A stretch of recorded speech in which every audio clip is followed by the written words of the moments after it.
어떻게 하면 값싸게 부지 확보해서 분양 수익을 극대화하려고 하는 이런 시행사들과 이런 기회에 최대한 비싸게 팔려고 하는 지주들 간에 총성 없는 전쟁이 벌어지고 있다. 안녕하세요. 법무빈 효연의 대표 변호사 김재곤 변호사입니다.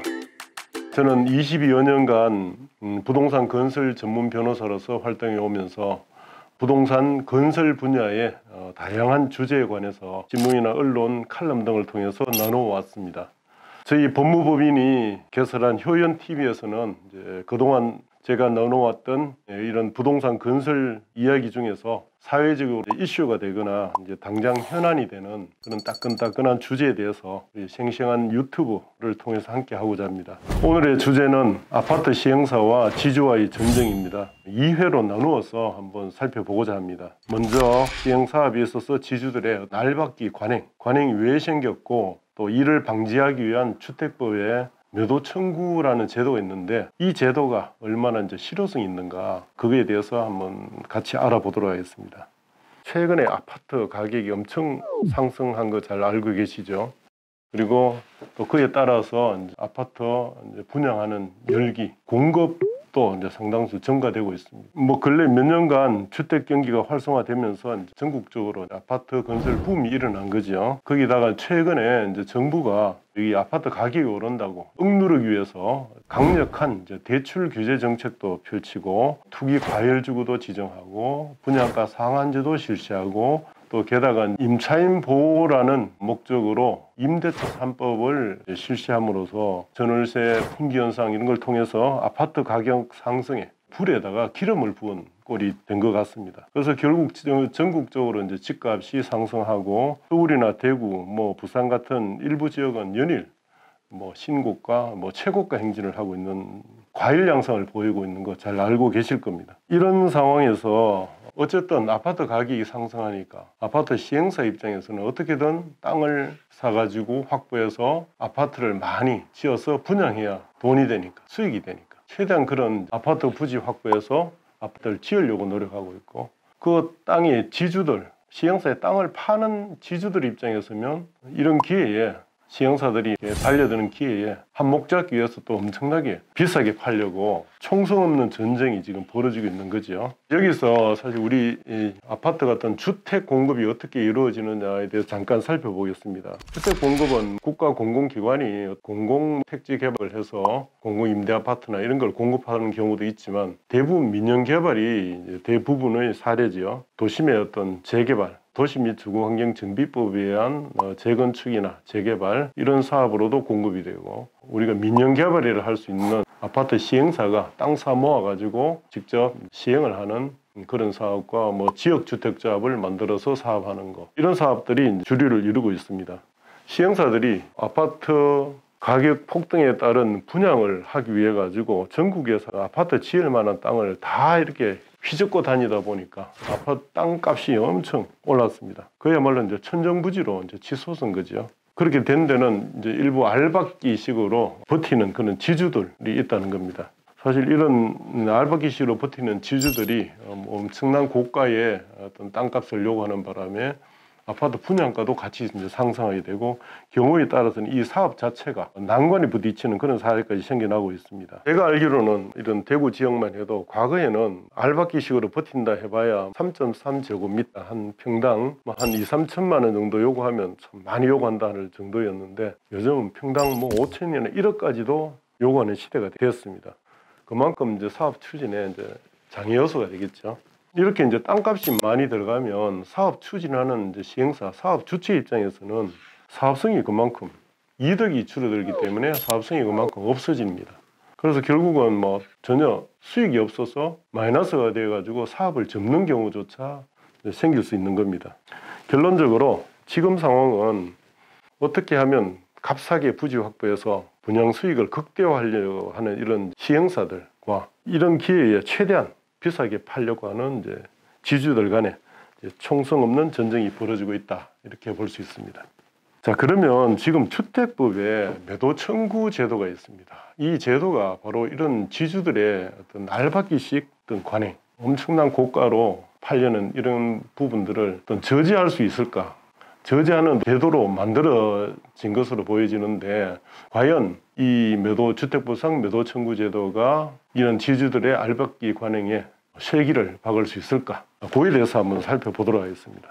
지금 주택법에는 일정한 요건을 갖춘 경우에는 시행사가 지주들의 땅을 법원 감정 가격으로 매수할 수 있는 제도를 두고 있습니다. 그것이 이제 주택법상 어떤 매도 청구 제도입니다. 주택법상 매도 청구 제도를 한번 잠깐 살펴보겠습니다. 주택법에 이렇게 규정되어 있습니다. 지구 단위 계획 결정이 필요한 주택 건설 사업, 그 주택 건설 사업의 사업 계획 승인을 받은 사업 주체가 이제 매도 청구할 수 있는데, 부지 면적의 한 80% 이상 확보하면 지구 단위 계획 결정 고시일로부터 10년 이내 소유한 사람에 대해서, 그리고 부지 면적의 95% 이상까지 사용 근원을 확보하면 10년 이상, 20년, 30년 오래 소유한 사람에 대해서도 감정가로 매수할 수 있다고 이렇게 규정하고 있습니다. 이게 18조 2에 규정하고 있는데, 결국 이런 일정 요건만 갖추면 법원에다가 매도 청구 소송을 제기해서 법원 감정 가격으로 강제로 매수할 수 있는 그런 제도를 규정하고 있습니다.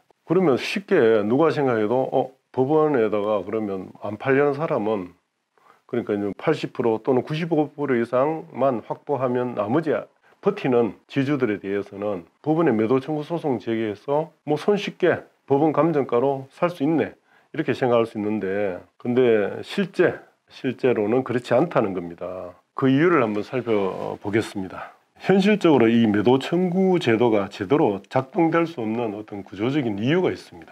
자, 일단 매도 청구 소송하려면 95% 이상 그 사업 부지의 사용 권한을 확보해야 됩니다. 확보하고 사업계획 승인을 받아야 되고, 또 그 승인이 고시된 날로부터 5일 지난 날로부터 또 3개월 이상 실질적인 매수 협의를 해라. 근데 그 협의 요건 충족하기가 만만치 않습니다. 그래서 옛날에는 그냥 형식적으로 내용 증명 보내요. 이렇게 내 얼마 살 의사가 있으니까 답을 달라, 한 달에 한 번씩 이렇게 보내놓으면 그게 한 3번쯤, 석 달이니까 3번 보내면 실질적 매수 협의를 했다, 이제 이렇게 주장하기도 하는데, 이제 그런 문제가 생기니까 대법원에서는 그 정도가 안 된다, 실질적으로 만나가지고 구체적으로 금액도 얘기하고, 아니면 감정을 해서 감정가로도 제시해서 그거 가지고 밀고 당기고 하는 그런 어떤 실질적인 매수 협의를 하라는 겁니다. 그 정도 안 하고는 매수 협의 요건이 충족이 안 되니까 매도 청구가 안 된다는 게 이제 대부분 판례의 태도죠.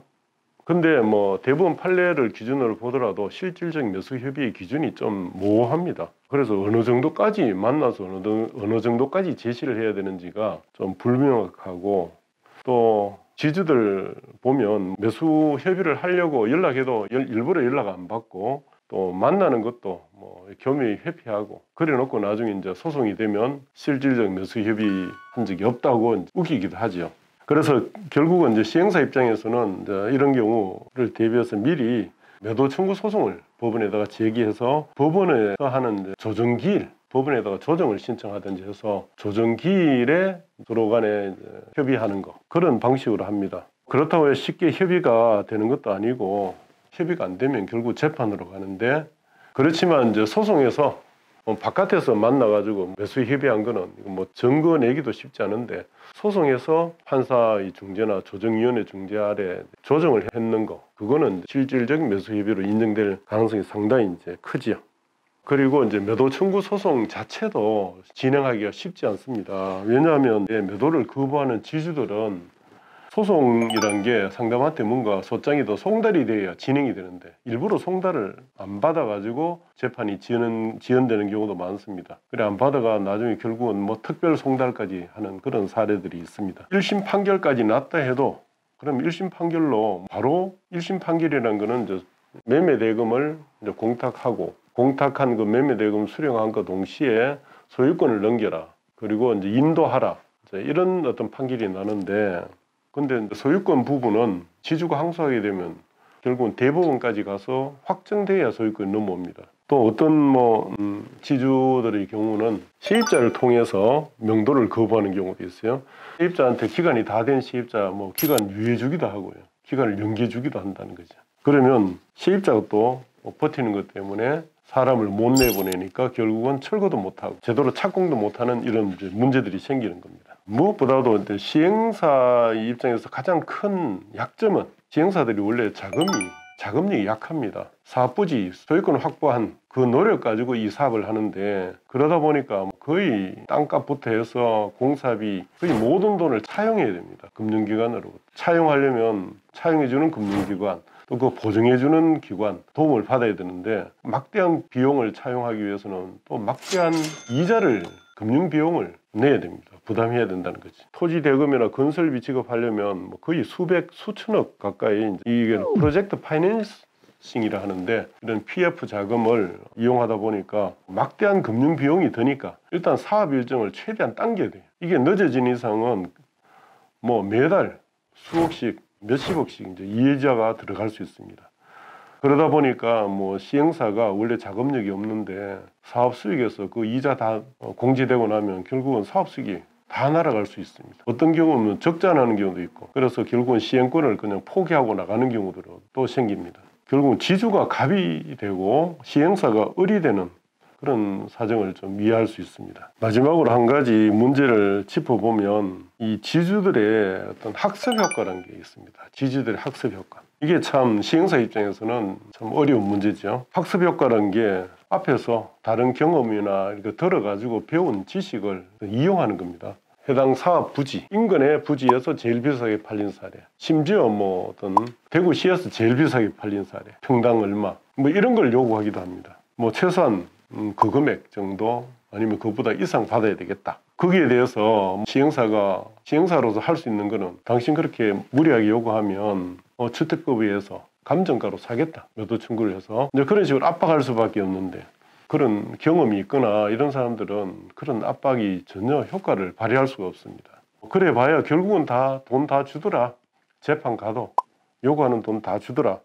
그리고 최대한 대법원까지 끌고 가서 버티기만 하면 결국은 시행사가 지주 요구하는 돈 다 줄 수밖에 없다. 그리고 또 주변의 사람들한테 버텨가지고 돈 많이 받은 이런 사례들을 많이 이제 듣다 보니까 그런 학습 효과가 작용하는 겁니다. 그런 학습 효과가 참 시행사로서는 엄청 큰 장애죠. 근데 요즘은 지주들이 워낙 그런 부분에 대해서 정보가 많다 보니까 참 요즘은 시행사가 지주들을 설득해서 적정한 가격으로 땅 사는 그 자체가 참으로 어려워진 시대가 된 것 같습니다. 이번 시간에는 이제 여기까지 이제 알아본 것으로 마치고, 다음 시간에는 이 지주와 시행사의 전쟁, 총수 없는 전쟁과 관련해서 좀 더 구체적으로 세부적인 내용을 살펴보겠습니다. 특히 가등기, 가압류, 건조당 알박기, 임차인 알박기 같은